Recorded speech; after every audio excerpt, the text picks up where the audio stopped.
Hello and welcome to the webinar. We want to extend a warm welcome to everyone who's been able to join us for our 5th live event of the 2015-2016 school year. We're happy to see the familiar names of some of our Education Connections members, as well as some new participants. We're so glad you could all join us. Thanks for taking the time to be with us this evening.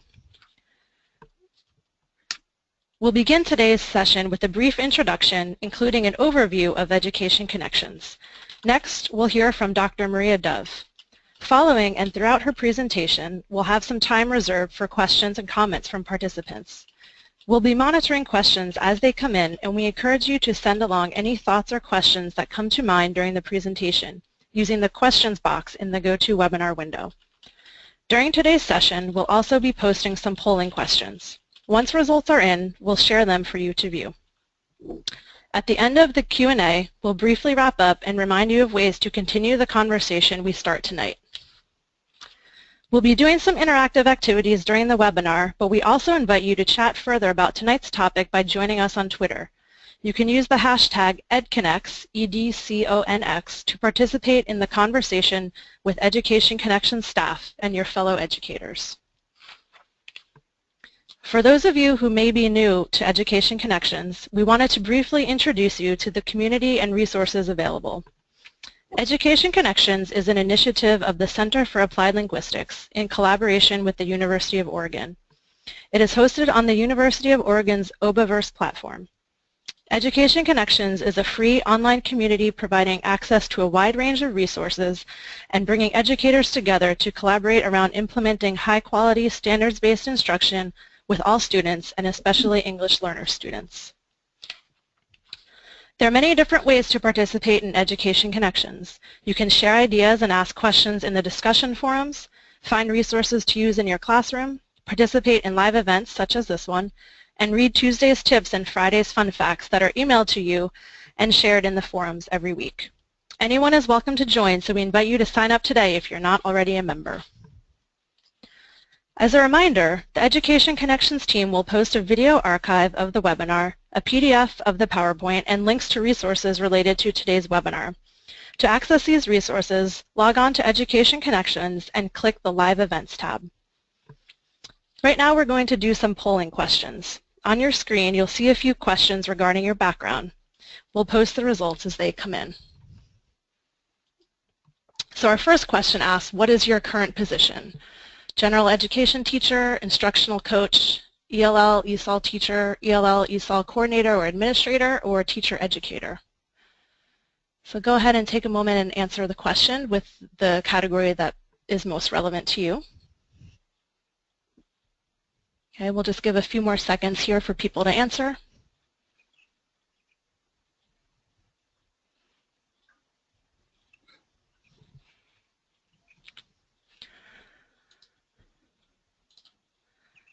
Okay, so it looks like we have a lot of ELL and ESOL teachers with us tonight, about 67% of our crowd, a few general education teachers and a few ELL, ESOL coordinators, administrators, and some teacher educators as well. And our second question of the night asks, with which grade levels do you primarily work? K to 5, 6 to 8, 9 to 12, K to 12, or college or university. So again, choose the answer that best relates to your current position. And we'll give everyone a few seconds to answer the question.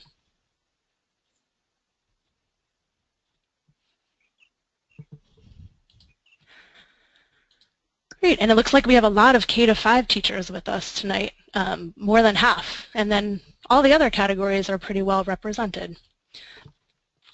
So we're really excited to have all of you here with us tonight.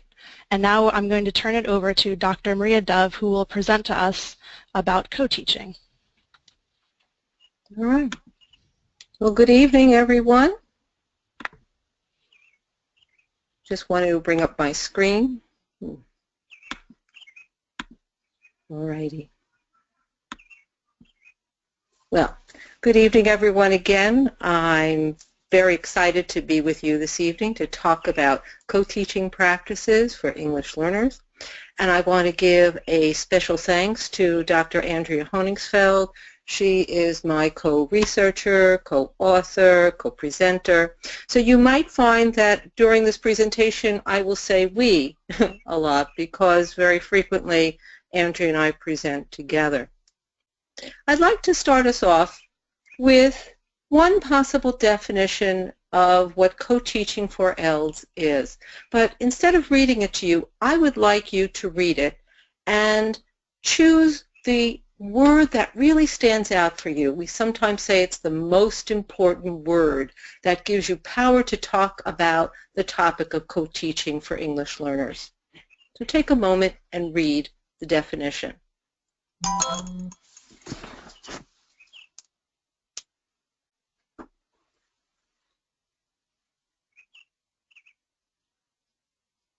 Now, Andrea and I do this very often. We give out definitions and do this activity in our workshops.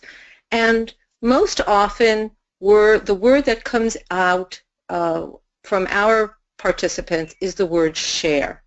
Most important thing most of our co-teachers truly believe is that it should be a shared responsibility for planning, for instructional delivery, as well as evaluating students that are in the co-taught class. So together, co-teachers create an atmosphere that really works for all students that are together in the class.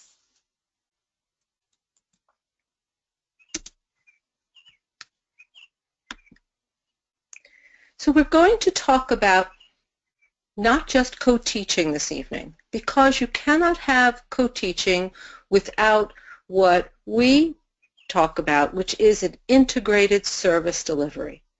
And it's so very important to have all four elements for co-instruction to take place. So we're going to talk about co-planning in great detail. We're going to talk about co-teaching. We're going to review certain ways to configure classrooms for co-taught instruction.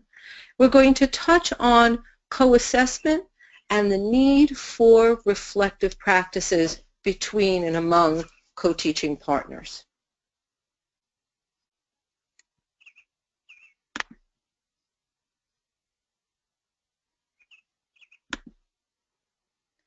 So let's start with co-planning. Co-planning and time for co-planning are difficult for many of our co-teachers because they aren't always given the time to co-plan. So Andrea and I have developed a routine for co-planning that really helps to bring about success with the co-planning element in the integrated service delivery. So let's first talk about organization and what we mean by organization within this co-planning routine. It's so very important to begin your partnership by establishing a platform that you can communicate through. This platform can be face-to-face time, yet it can also mean lots of different choices with technology, which we'll talk about in a minute.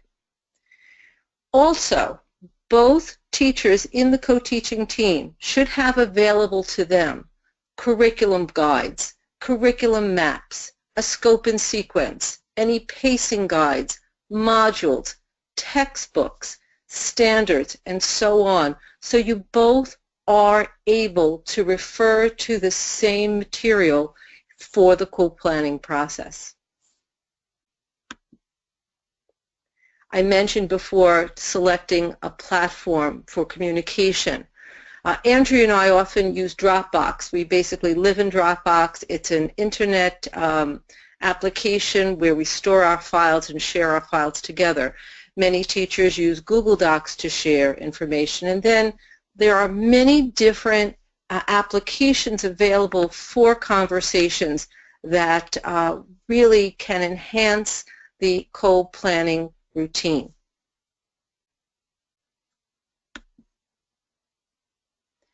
Curriculum maps are ones in which truly help ESOL teachers, along with core teachers, understand what topics are going to be discussed in particular units, and to outline the skills that are necessary alongside the content and the assessments that are necessary for students to succeed academically. These curriculum maps can be as brief as the one that you see on the slide, as well as much more detailed curriculum maps, which we often see in many school districts throughout the country.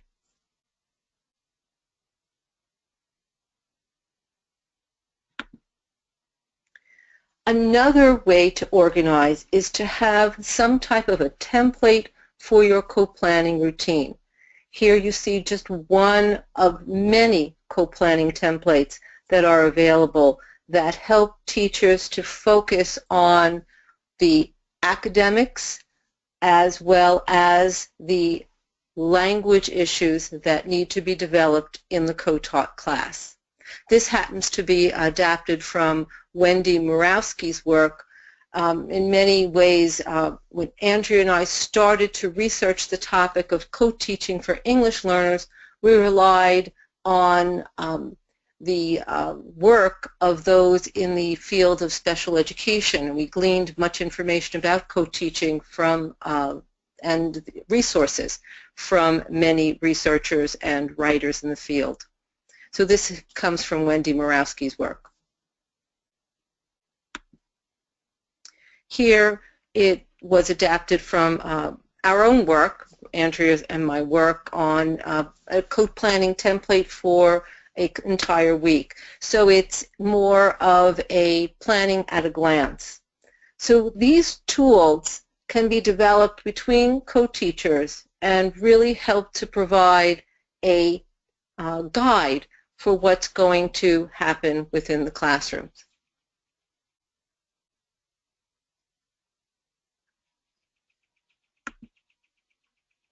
The next part of the co-planning routine is pre-planning. Now here, each teacher previews the upcoming content. They both explore what's needed as far as the content and the language, and they identify possible objectives, what concepts may be difficult or challenging, and also what types of resources might be needed for different groups of students. For example, let's say a co-teaching team selected a topic for an upcoming lesson, and they engage in this pre-planning phase. The core teacher decides on the content objective, and she would select vocabulary that all students would need to know, what we often call that Tier 3 vocabulary that all students would need in order to discuss the content topic. She might review previously used materials such as a PowerPoint presentation used the previous year, review a list of key questions that could engage students in understanding the content, as well as start to think about what activities might occur within the class. Now, in the same term, the ESOL teacher will select a language objective that's aligned to the standards. For example, if they're reading a particular item, she might select a standard that helps students with comprehension, such as citing textual evidence. She'll review the article that the students are going to read. She'll devise some questions to assist them in finding the major points of information. So her questions will be somewhat different than the core content teacher's questions. She might notice a pattern of grammar that's very noticeable, such as the use of superlatives like deepest, longest, worst, and that is the aspect of grammar she'll choose to emphasize with her English learners. So this is part of the pre-planning process. Another thing that helps the pre-planning process is to have class routines, ways in which the class is set up so that both teachers are familiar with how the class is going to be conducted. One way to set up a classroom team for co-teaching is using the gradual release of responsibility from Fisher and Fry. Here we see the 4 parts of the lesson where there is modeling that takes place, piece of guided instruction that can be differentiated, students engaged in collaborative work, and then finally engage in independent work.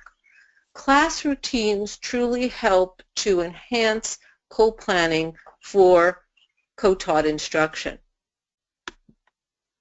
Another way is to have consistent go-to low-prep strategies for instructional routines that take place periodically so that both teachers are aware of these routines and they are able to incorporate them easily into the pre-planning process. So different ways for, as you can see on the slide, opening the lesson, certain strategies that are used periodically, ways to facilitate the lesson, particularly the way students are grouped, and ways that the lesson is closed. So having these instructional routines really help with the planning process as well as help instructional delivery in the classroom.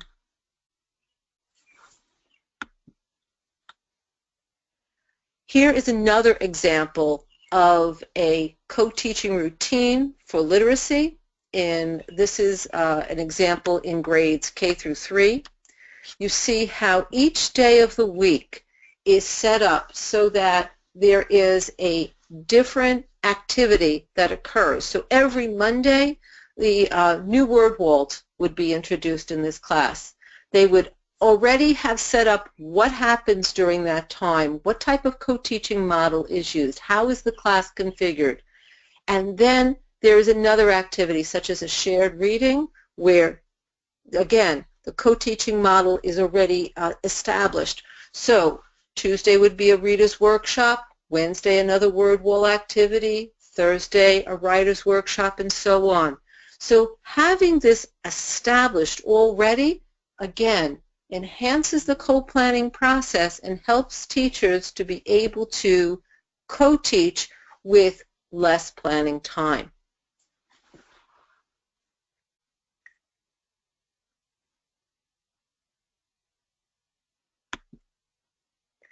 Now the co-planning process takes place. So here, you use your agreed upon platform to identify and finalize content and language objectives, any concepts and skills that have to be addressed, activities for practice, what assessments are going to be used during the lessons, some type of co-teaching configurations that will take place, what each teacher's roles and responsibilities might be, and what materials are needed and who will develop them. So, for example, after teachers plan separately, the team of teachers may have a telephone conversation. Maybe they can't meet jointly. They've already emailed each other their respective lessons, their pre-planning. They will share the content and language objectives they've developed. They decide that maybe the reading is a little bit challenging for some of our beginning level English learners. So the ESOL teacher will decide to create a summary page of information for those students. The co-teachers review the targeted vocabulary that they identified with the core teacher specifying those content vocabulary items that all students need, and maybe the ESOL teacher has identified some Tier 2 words, those cross-curricular words, maybe words like anticipated or justified, that may be addressed during the lesson with the English learners. Also, some idioms might be focused on as well. They also discuss learning tasks, how students might be grouped for instruction, etc. So here is where they truly solidify what needs to be done and who's going to do it. Then there is the post-planning phase. Here, both teachers return and complete this separately. Now, some teachers may choose to use Google Docs and work on one document for their lesson plan. Some teachers prefer to keep their own lesson plans. Again, that's a preference. The core teacher might complete an annotation guide that students are going to use as they read a text that they selected, whereas the ESOL teacher is going to modify the PowerPoint that the core teacher used previously and add some slides or add some photographs that's going to enhance the presentation. So that's what a co-planning routine really needs to be. And you cannot have co-teaching without co-planning. Co-teaching will ultimately fail, and this is a very strong point, without co-planning. Actually, without the whole instructional routine of co-planning, co-teaching, co-assessing student work together, and reflecting on co-teaching practices. What's also essential to the co-taught classroom is having honest teacher talk. And sometimes teachers have what we call non-negotiables. You go into different teachers' classrooms and then they have certain classroom environments that are really important to them. Some need sound that is low. Some enjoy classrooms that are lively and there is a great deal of sound going on. Some teachers need to be very organized with their lessons. Some teachers are able to be very flexible. You might want to talk about and have very strong feelings about your teaching philosophies, etc. These are things that really have to be talked about with your co-teacher. If you have what we call a set of non-negotiables, they should be addressed so that there's never a surprise or there's never a discord that develops from your differences in the needs that you have in your own in your own teaching routines. Here's an example. I'd like to do this in our workshops for our participants, and we ask them to write 3 to 5 things that are your non-negotiables, and we ask teachers to then negotiate them with their co-teachers. And here's just an example of what one teacher said. She said that she really strongly believed in student autonomy, and she did not want to have her English learners enabled to think that they were unable to perform certain tasks. This teacher also liked to have a technology-rich environment. She very strong use of smart boards, tablets, etc., and she liked to see those incorporated into lessons. She also felt that she didn't want to see students being segregated, that she felt that all students should be treated the same and not separated based on their labels.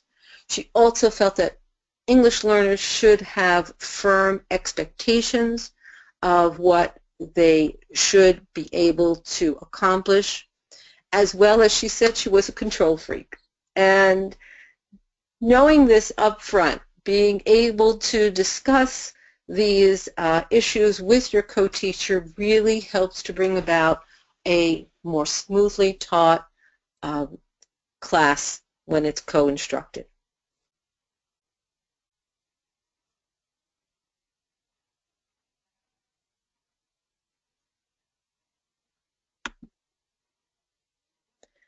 I want to touch upon different ways to configure classes for co-teaching. These 7 models come from the work I've done with Andrea Honingsfeld and our research in co-teaching for English learners. There are many more variations. Since we've published these models, we have seen teachers take these models and create their own, and we encourage that. Classroom configuration should be one in which it works purposefully for student instruction. And also, it has to be comfortable for both co-teachers. So we do encourage you to experiment with these models. One thing that really has to be said is that a variety of model use is essential to a well co-taught class. So, just going over some of the models, we do have videos of each of these models available on YouTube.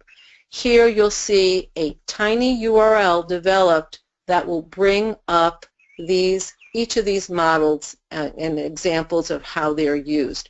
So if you would go to tinyurl.com/J3PL5YJ after this webinar is over, you will see each of these models recreated by a school district, Bellevue School District in Washington State.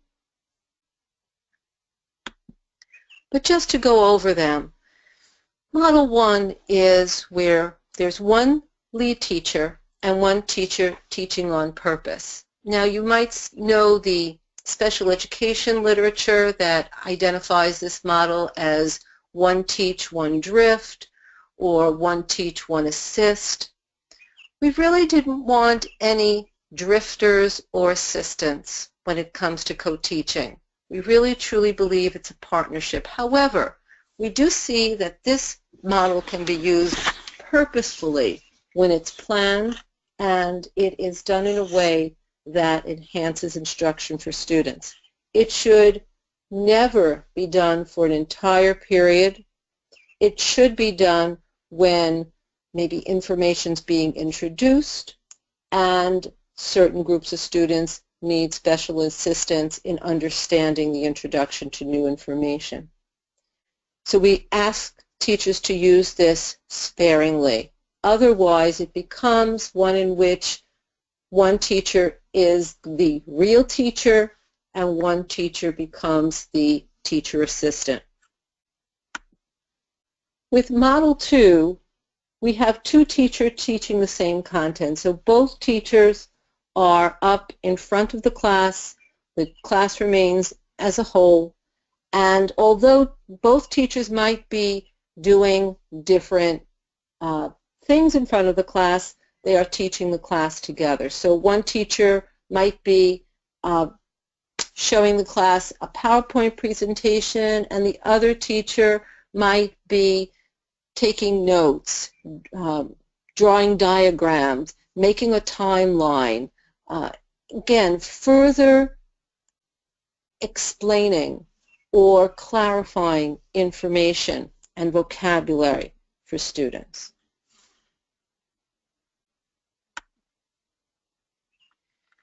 Here the students remain as one group again, but one teacher is leading and one teacher is assessing.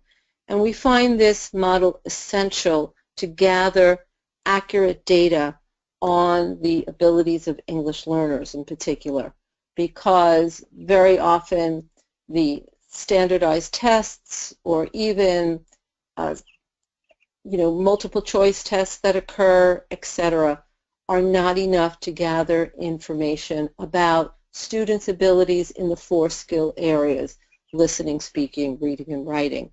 So we invite teachers to use this model to gather important anecdotal data. In Model 4, we see the students divided into 2 groups, and 2 teachers are teaching the same content. In the special education model, this is often called parallel teaching, And we often see this where teachers might take students. Sometimes the students are divided into heterogeneous groups. Sometimes they're divided into homogeneous groups.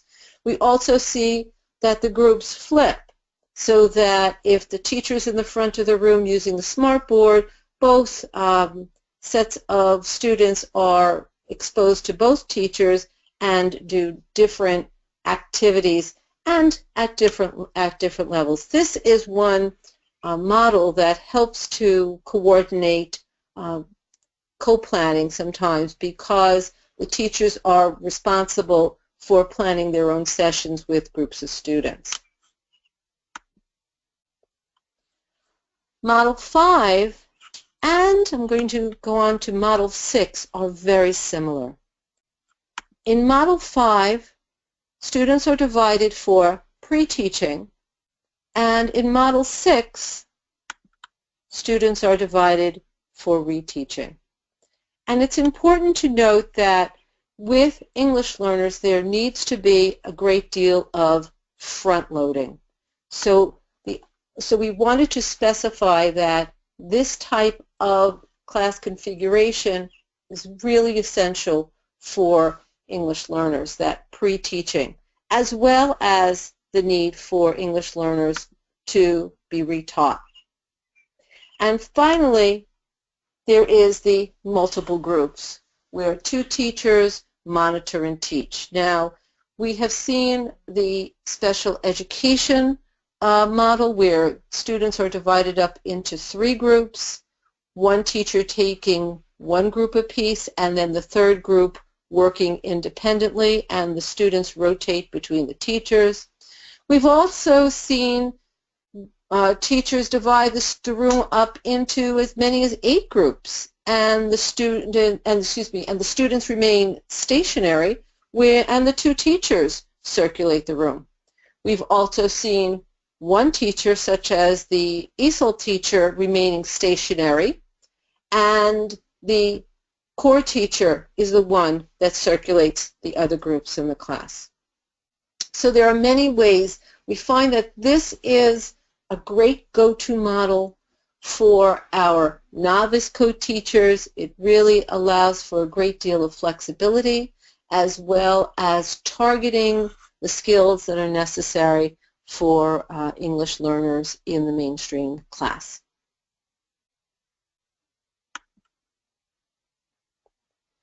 And just to bring about, again, to understand that the use of varied co-teaching models really brings about success in the co-taught class.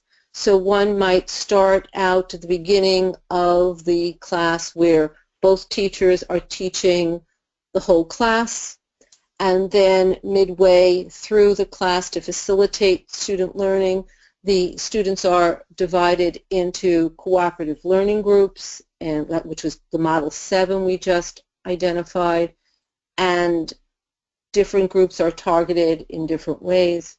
And then maybe students are brought back together and at the end of the lesson in one whole class.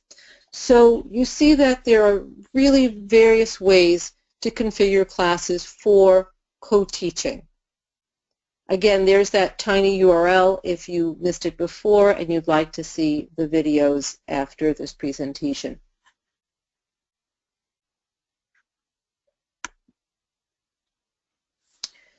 As part of the integrated service delivery, assessment is key. Not just one teacher looking at the assessment pieces, but both teachers having the opportunity to look at student assessment and give each other feedback. Now again, with the limited time most teachers have during today's school day, we need to figure out ways in which teachers can coordinate the student assessment so that they both have an opportunity to review and give feedback to students. So this is truly key. And also spend some time discussing student progress and using that data to continue with the co-planning process. So assessment is very important.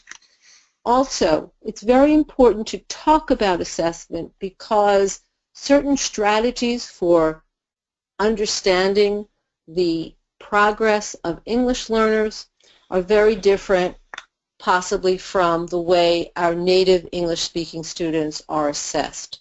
So those assessment strategies need to be intertwined into the co-taught class so you truly can get accurate data on student learning. Reflection is also a very important component of the co-taught partnership, to be able to identify what worked well and what the two of you might do differently next time is part of a well-run co-taught class. When Andrea and I co-present, that is always part of our day. After our session, we always share some time with each other, identifying what really went well, what would we like to duplicate again next time, and what might we do differently that would truly engage our participants. So reflection is, again, key to a well co-taught class.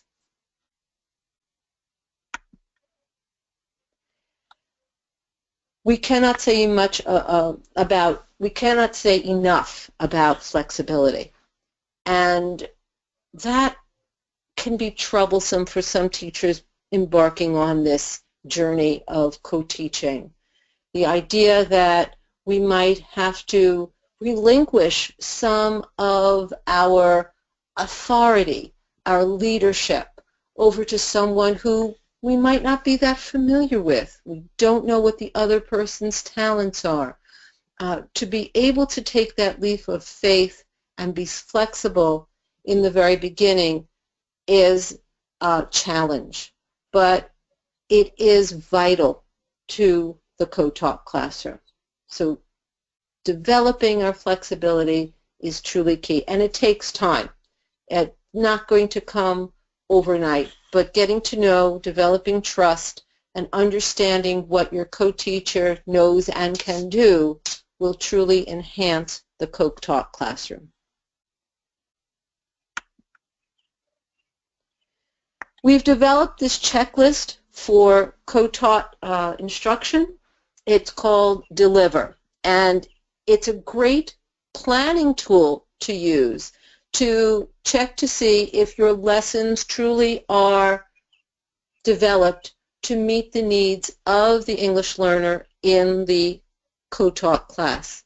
So DELIVER stands for differentiated instruction, engagement of students, and the idea of swirl meaning is the class involving students in speaking, writing, reading, and listening, hence swirl. Making sure that both language and content objectives are stated and met, that instructional strategies are appropriate for our English learners, that there are varied co-teaching models that are developed and used throughout the week as lessons are co-taught, that there's truly equity established for our students as well as the co-teaching partners, as well as rigor, that these lessons maintain a certain level of rigor for our English learners in the content, process, and or product. And we invite you to come to our website, coteachingforelds.weebly.com, where you will see this checklist as well as many of our articles that are on the topic of collaboration and co-teaching for English learners. And my final slide is just to, again, invite you to visit our website. We are also on Facebook, and there are our Twitter handles. And I really want to thank you, and I will enjoy listening to your questions and answering them as we continue this webinar. Thank you. Great. Thank you so much, Dr. Dove. We welcome all of you to submit your questions by typing them into the questions or chat box in your GoToWebinar window. We have one that came in that asked, to what extent do you think teachers need to understand each other's specialties? For example, ESL specialists learning content and content teachers learning about second language acquisition and ESL methods. How have you seen this exchange of expertise work well? This is a question we get very often, and I have to say that it is troubling, particularly for an ESL teacher to step into a class such as algebra, where they may not have that expertise and wonder what their role might be. And quite honestly, what occurs is that the ESL teacher learns the content alongside the core teacher who learns the strategies that will be necessary to teach English learners. So you're both in a position of learning. Now, of course, as you're learning the content, the ESL teacher is going to refer to the core teacher in the beginning. However, we also often say it's not rocket science. It's, you know, we've all been through K through 12 programs. Even though we're not experts, we most certainly can learn the content. So so we must read the stories in the literature and review them. We have to learn the math content. We have to learn the social studies content as ESL teachers. But this is going to happen over time. That's why another thing that we say is very important, that teaching teams should remain together, because over a period of time you get to know one another, you get to know the curriculum. Moving ESL teachers around does not enhance their co-teaching ability. It really takes away from it. So it's very important for that to occur. Okay, great. Thank you. We had another question come in that asks, is there a co-teaching conference which focuses on exploring various aspects of co-teaching?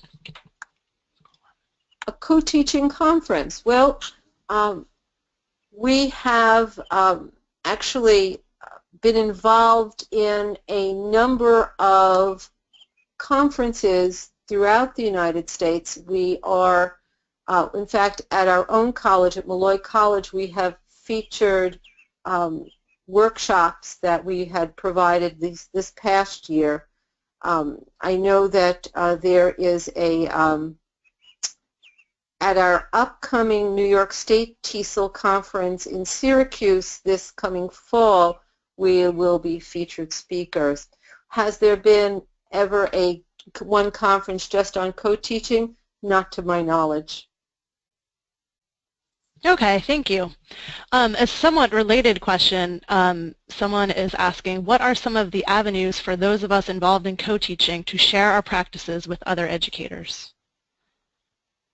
Well, one thing that I have seen occur is that there are a great deal of Twitter chats that educators are really using Twitter to a great extent to connect with one another and to share practices. There are a great deal of educators who have identified this regularly, and if there seems to be an interest, I will talk to Andrea about creating a Twitter chat on at least a monthly basis so we could explore the topic more fully. That would be a really good idea. Yeah, that would be a great space for people to share ideas and continue talking about their work with co-teaching. We have another question that asks,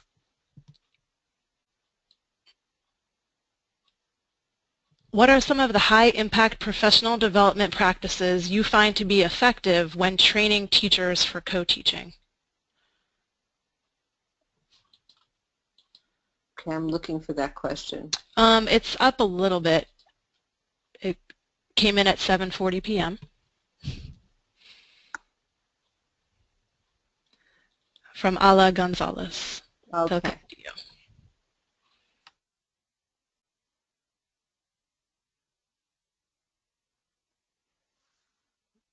High impact professional development practices. Wow. Okay, what's most effective we find is that we try to identify strategies that work well. We like to present in our workshops ideas and really get co-teaching teams together. The best way to go about with professional development is have co-teaching teams together, because if you're talking about co-planning, if you want teachers to begin the organizational process of co-planning routines, to have them together in the room with you and actually do it there on the spot is really the most effective. So I must say that having teams together and working step by step through the process of integrated service delivery for teaching pairs is really the most effective practice we've found. Because what happens very often, we see that even in this workshop, there are mostly ESOL teachers with us today, teachers of ELTS, and not so much the classroom teachers, which we love to have at our workshops. Very often we find that we're teaching to the choir, so to speak. So it's so very important to invite administrators and core teachers into the workshops. Great, thank you. Related to that topic, Anna sent in a question that asks if you have any recommendations for administrators or coordinators to promote co-teaching besides providing time for co-planning.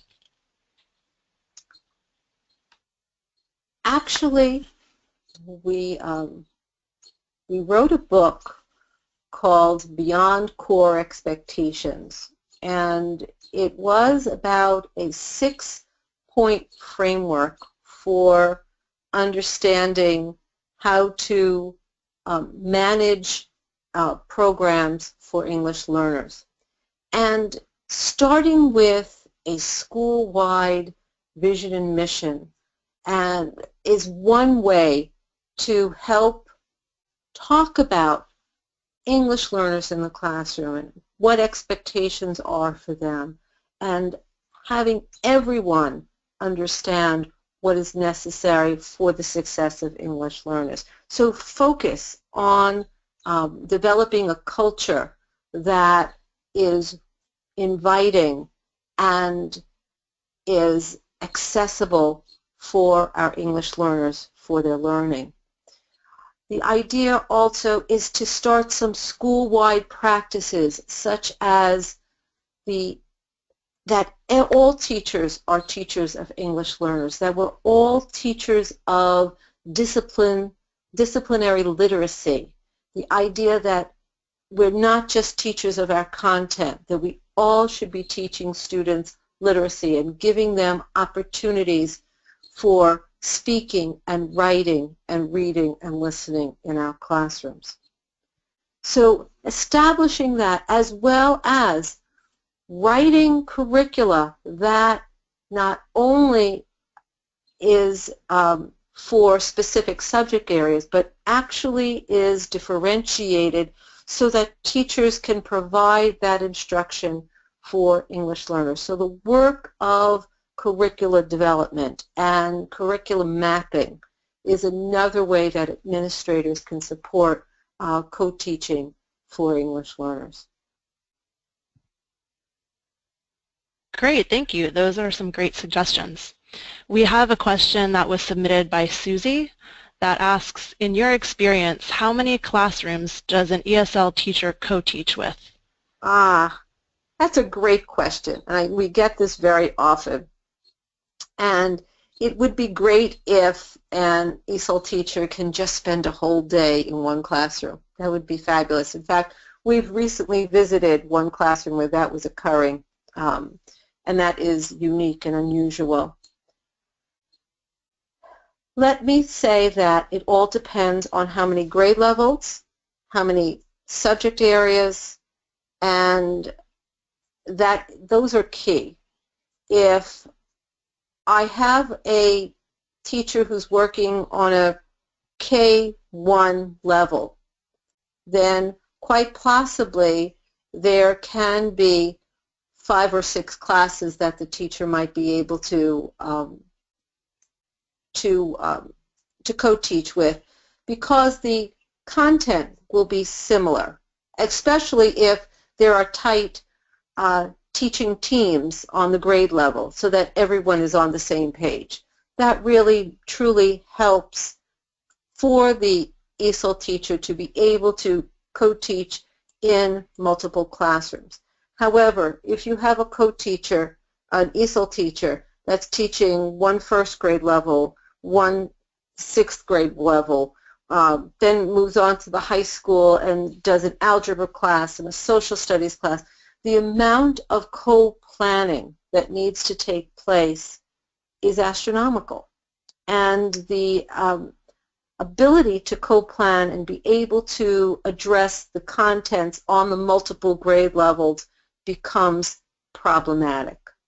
So to give you an exact number, I cannot, but I can say that there is some common sense with being able to handle a number of classes, whereas it's much better for a co-teacher to be assigned to a particular grade level, particular content areas. That really truly enhances their ability to be that partner, that equal partner in the co-taught class. Okay, thank you. Melissa has submitted a question that asks, do you have any suggestions for convincing or working with a teacher who has taught a particular class for years alone and prefers to teach alone? This teacher is not convinced that co-teaching is needed. Yes, I've been in that situation, and it is one in which, number one, very often these teachers that are resistant to co-teaching are not just set in their ways. They truly believe that they can serve their students best by not co-teaching. They don't quite understand how to go about partnering with someone when particularly they feel that their co-teacher doesn't know the content the way they do, isn't experienced the way they are. And that's very true on some levels. However, there has to be some type of conversation that occurs in which you are able to enhance instruction and that you are willing to allow that teacher to lead for the most part in the beginning, and you can develop that trust and understanding about what the English learners need in the class. I find that there's sometimes that what happens is there's an aha moment with the core teacher that wants to teach alone. Once they see the value of what occurs in the classroom, once they see that their English learners are beginning to be more engaged in the lesson, they start to open up. But that aha moment takes time to develop. So patience, understanding, compliments to the core teacher, and just some suggestions about what you might do in the class in the very beginning will help to ease that teacher into the co-taught setting. Great, thank you. Those are some very good suggestions. So hopefully those will help Melissa in her situation. Another question that was submitted by Christine asks about a kind of similar topic. She wrote, what is your most effective strategy for encouraging teacher team members to engage more fully in the team rather than being like an aide or a paraprofessional or a leader and and expecting the others to just assist. This is very interpersonal. How can admins facilitate these difficult growth conversations?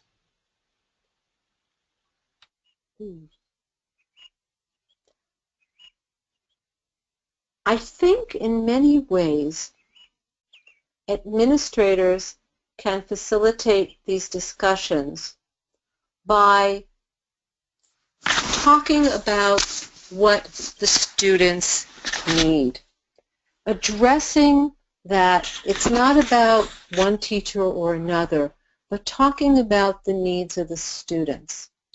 Also, allowing ESOL teachers to be placed as the knowers of what strategies need to occur in the co-taught classroom to assist English learners. So administrators can certainly assist in that regard.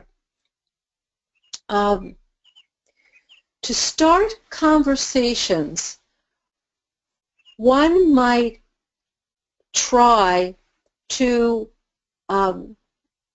enact like a fishbowl with two co-teaching team members that work well together and have them model what a conversation, an honest talk might be for others maybe to see like what is expected. Very often, co-teachers don't know what's expected of them in the co-taught class.